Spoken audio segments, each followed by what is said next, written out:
invite him in. I didn't invite him in.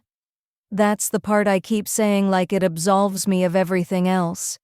It was after midnight, the kind of quiet that feels staged, like the city is pretending to sleep while it listens. Streetlights hummed outside my window. Somewhere down the block, a car idled too long. I was barefoot, hoodie hanging off one shoulder, standing in my kitchen, pretending I wasn't waiting for anything when my phone lit up. His name. Some names don't surprise you. They just remind you. I stared at the screen longer than I should have, told myself curiosity wasn't the same as desire. Told myself I'd grown since the last time he had this effect on me. My thumb answered anyway. I'm outside. No greeting, no explanation, just truth. You shouldn't be, I said. I know, he replied, calm like he wasn't testing every boundary I had left. But I am. I hung up. That should have been enough. Instead, 5 minutes later, I was at the door. He stood there like he belonged, hands in his pockets, shoulders relaxed, eyes steady like he already knew I'd open it. That look was familiar, not hungry, not desperate, just patient. Like he wasn't here to convince me of anything, like he trusted my body to do the work for him. I didn't invite you, I said, opening the door halfway. I know, he said, I just wanted to see you. That softness was dangerous. 5 minutes. He nodded. Take your time. I stepped back. The door closed behind him with a quiet click that felt louder than it should have. He didn't rush, didn't touch anything. Just stood there reading my space like it told stories I hadn't admitted yet. The couch, the lamp, the keys on the counter like I hadn't planned on company. You look good, he said. Don't start, I replied. I'm not, he said. I'm noticing. That word settled in my chest, heavier than a compliment. He stayed where he was.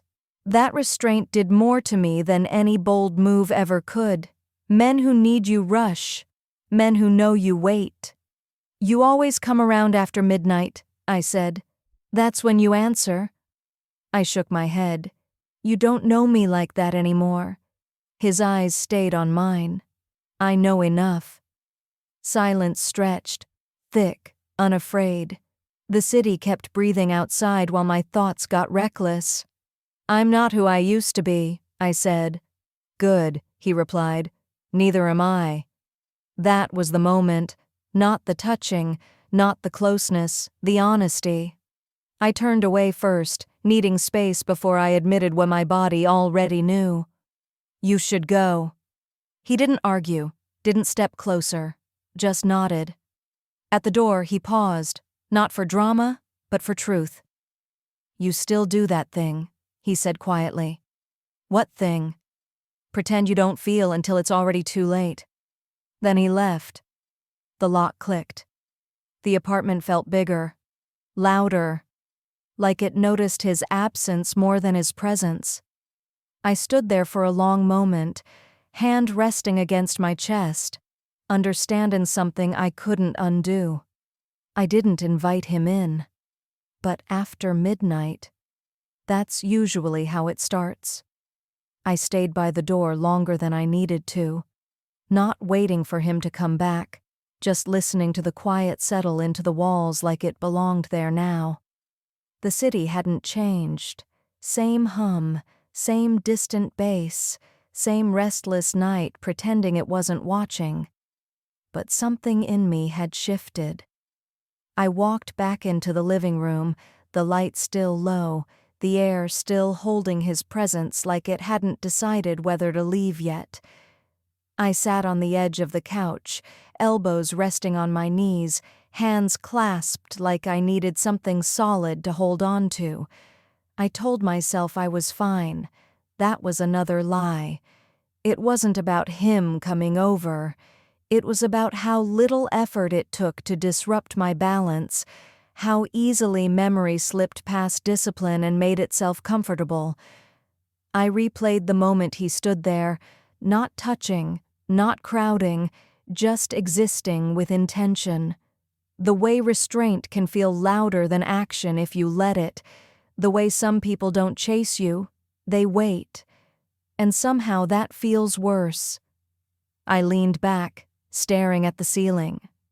I'd worked hard to become someone measured, someone who didn't answer late-night calls, someone who understood the cost of impulse and respected herself enough to say no. But nobody tells you how complicated growth gets when desire learns patience. I thought about his last words. Pretend you don't feel until it's already too late. That one stayed, because the truth was, I'd felt it the moment his name lit up my phone. I'd felt it when I checked the peephole. I'd felt it when I opened the door and still pretended I had control. Control is funny like that. It doesn't disappear. It negotiates. I stood up and walked to the window, pulling the curtain back just enough to let the streetlight spill in. Somewhere out there, he was driving away. Not dramatic, not angry, just gone. That was the part that got me. He didn't leave to punish me. He left because he meant what he said. And that kind of certainty is unsettling when you're still deciding who you are. I pressed my forehead lightly against the glass, breathing out slow. I wasn't tempted to call him back. That surprised me. What lingered wasn't urgency, it was awareness, the kind that asks better questions.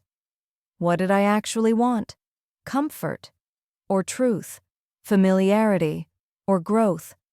I didn't have answers yet, just honesty.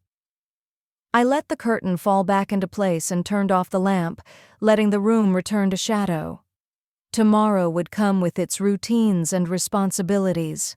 Morning always does, but this night had already done what it needed to do. It reminded me that desire doesn't disappear just because you've evolved.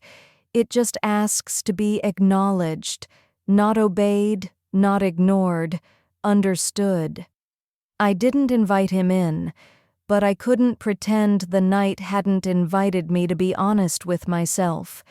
And after midnight, that kind of truth doesn't ask permission.